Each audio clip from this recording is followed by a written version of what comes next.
Барбара всегда мечтала о семье, о том теплом уголке, где царит любовь и понимание, о радостных детских голосах, которые наполняют дом жизнью, о вечерних беседах с близкими, которые согревают душу.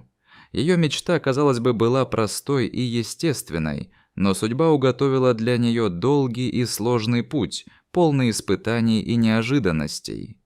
Со самого юношеского возраста Барбара представляла, как станет матерью, как один за другим будут появляться на свет ее дети, как она будет читать им сказки, учить мириться и дружить, вместе с ними праздновать каждый день их маленьких побед и открывать секреты жизни.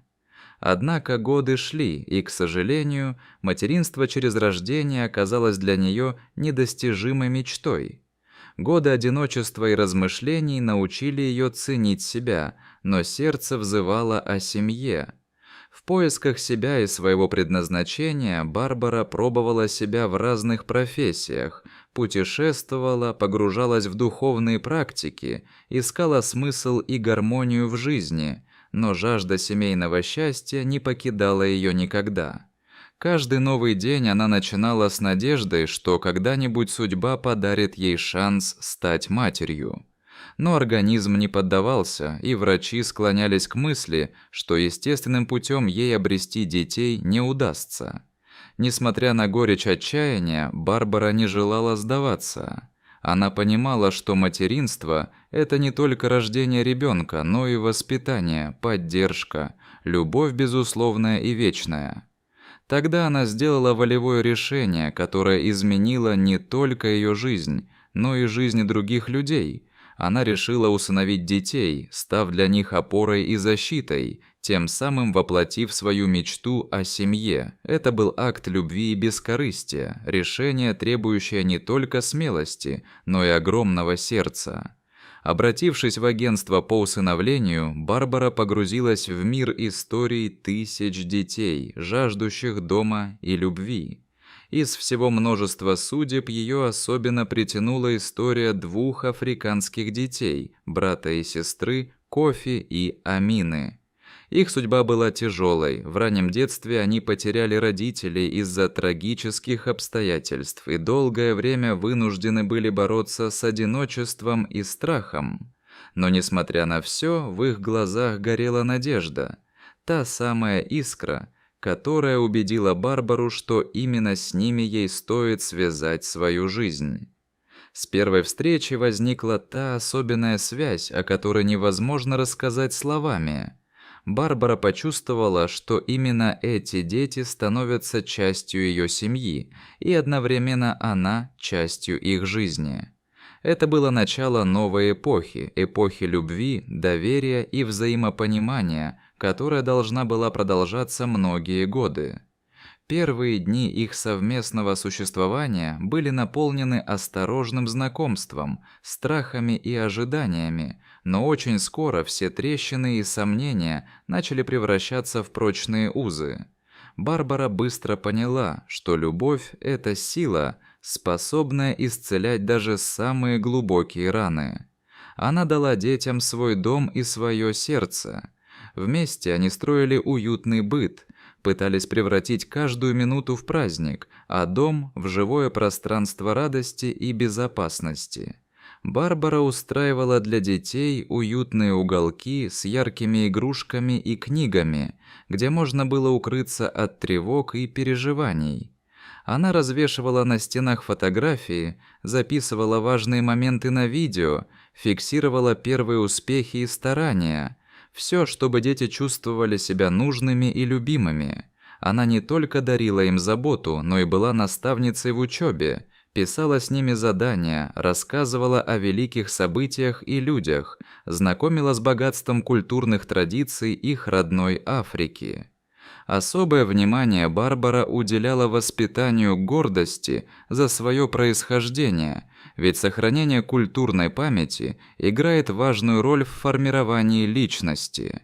Ее уроки были не только учебными, но и жизненными. Она учила Кофи и Амину честности, ответственности, терпению и состраданию, качествам, без которых невозможно построить счастливую и полноценную жизнь. Каждый вечер они зачитывали друг другу различные книги, обсуждали прочитанное и мечтали о том, каким будет их общая жизнь. Вместе они совершали увлекательные путешествия, посещали музеи, театры, парки, природные заповедники. Каждая поездка раскрывала детям мир во всем его многообразии. Барбара помогала им увидеть красоту и величие природы, познакомиться с другими культурами, понять значение свободы и равенства. Это было не просто времяпрепровождение, а настоящие уроки жизни, наполненные смехом, открытием и теплом.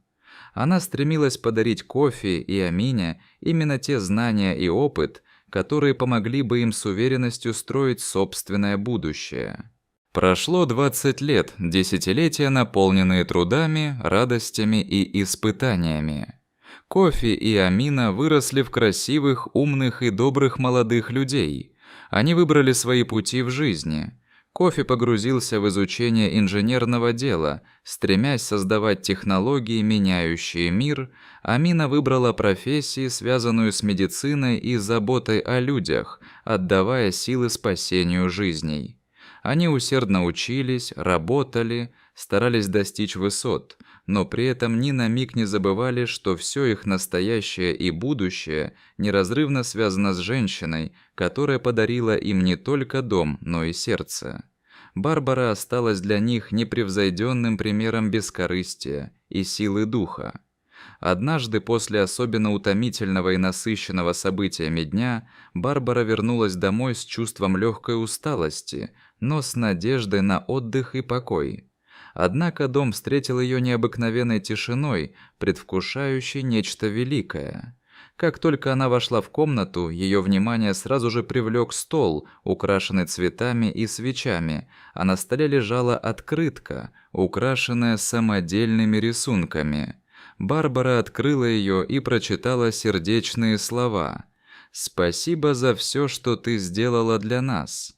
Ты – наша опора, наша мама, наше все. Мы хотим, чтобы ты знала, как сильно мы тебя любим и ценим». Сердце Барбары наполнилось эмоциями, а глаза наполнились слезами счастья. Она осознала, что ее усилия не прошли даром. Но это был только первый знак грядущего чуда. Вскоре Кофи и Амина вручили ей аккуратно завернутый подарок, миниатюрную и удивительно точную модель ее мечты – уютного дома на берегу моря. Дом, о котором она так часто рассказывала, вспоминала в своих мыслях и который казался далеким и недостижимым. Им давно не скрывали, что совместно откладывали средства, планировали и полагались на то, что однажды смогут сделать этот подарок реальностью, когда они раскрыли настоящую задумку, что в скором времени Барбара сможет переехать в этот дом и начать новую жизнь в окружении спокойствия и природы. Эмоции переполнили комнату. Барбара с трудом сдерживала слезы радости и благодарности. Для нее это был символ победы не только над обстоятельствами жизни, но и над собственными страхами и сомнениями. Ее дети отдали все, что могли, чтобы исполнить ее заветную мечту, и в этот момент все страдания и трудности казались незначительными. Он стал новым центром их жизни, местом, где каждый мог найти покой и вдохновение, где они могли весело проводить время, собираться всей семьей, отмечать праздники и просто быть вместе. Дом на берегу моря стал настоящим символом той бескрайней любви, которая объединила их всех. Для Барбары он стал воплощением мечты и радостной надеждой на будущее. Она нежно обняла детей и сказала, что именно они подарили ей самое ценное – семью, которая стала прочным фундаментом жизни. Этот дом напоминал, что вместе они непобедимы, что для счастья необходимо лишь одно – любить и быть любимыми. Так началась новая глава их удивительной истории, наполненная счастьем, смехом и взаимной поддержкой. Барбара, Кофи и Амина смотрели в будущее с уверенностью и светом надежды, зная, что впереди их ждет еще множество ярких событий и незабываемых моментов. Дорогие друзья, если эта история тронула ваше сердце, поставьте лайк и подпишитесь на канал, где вас ждет еще множество вдохновляющих и теплых рассказов, способных согреть душу и подарить веру в добро.